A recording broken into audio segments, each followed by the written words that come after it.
What's up, YouTube? Welcome to a very special episode of Talk to the Mic. Very special because I have the one and only UFC legend, Ken Shamrock, on my show. Ken, thank you for being on my show. Appreciate having me, man. Perfect. So, how are you enjoying your tour so far? Oh, I love it. Tonight we just finished with the show, and the place was sold out. And we had a lot of great questions. I tell you, I like telling my story because I want to motivate people to keep fighting through everything that they go through. But really, the Q&A is my favorite because that really is interacting with the fans. If they get to ask me questions that they want to ask for so long, and I get to really be able to communicate and talk with them. Awesome. So, I don't know if you've been asked this before, but what got you into MMA? Yeah, I was actually doing pro wrestling in Mooresville, North Carolina. And a person, Dean Malenko, who was another pro wrestler, his dad had a booker from Japan that was training fighters to go over to Japan. Well, he put a tape in and showed me a tape of these two guys fighting.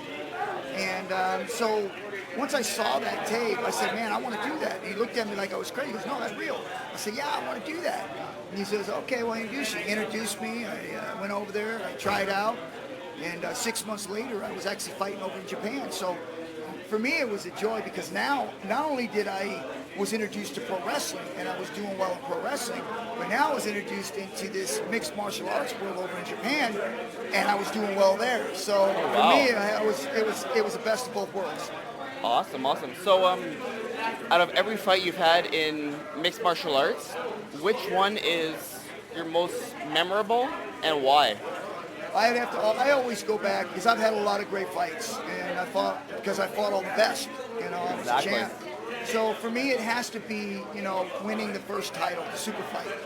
And that was against, I fought Oleg, I fought Hoyce, I fought all those guys. But for me to beat Dan Severn and actually be handed the belt, and to be crowned the first super fight champion, which means single fight. Now all the belts go through that because before it was all tournament style until the single fight, which I started. And to have all the belts go through that now is something that'll never change. So that's probably one of my proudest moments. Awesome. So I'm going to ask the same question, but we're going to twist it over. What was your most memorable fight in the WWE/WWF and why? Yeah, I would have to say it wasn't one fight, it was a program. I wrestled all the top stars. Shawn Michaels, Undertaker, Steve Austin, Bret Hart. The list goes on.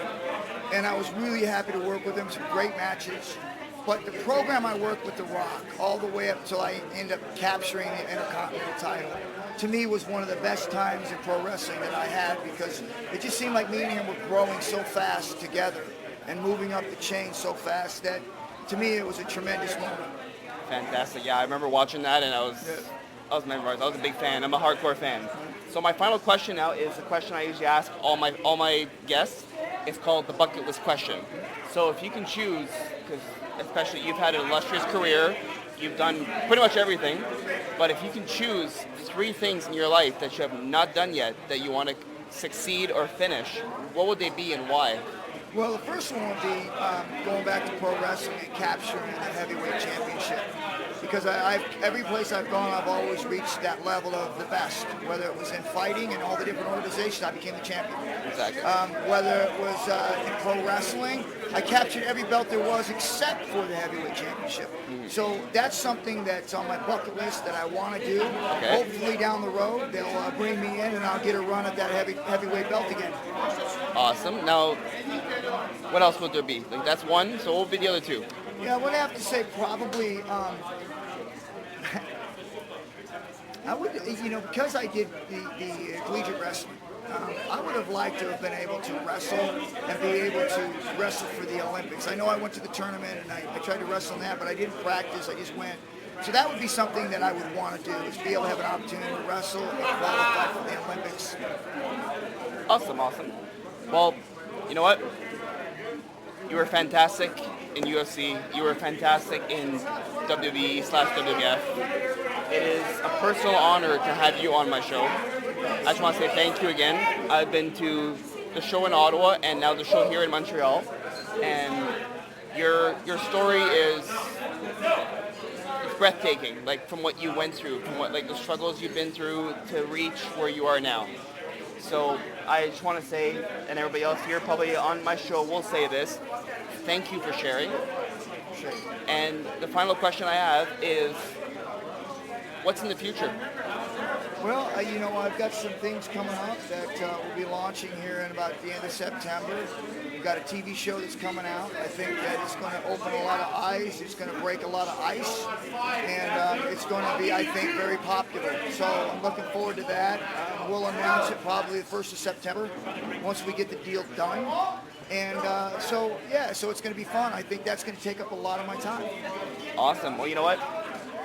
For everybody here in Canada who is watching my show, thank you for being on my show. I appreciate it. I enjoyed everything you've said, and I enjoy all your work no matter what. So thank you very much, everybody, and hopefully you enjoyed this. Take care. Thank you. Appreciate you guys. See you soon.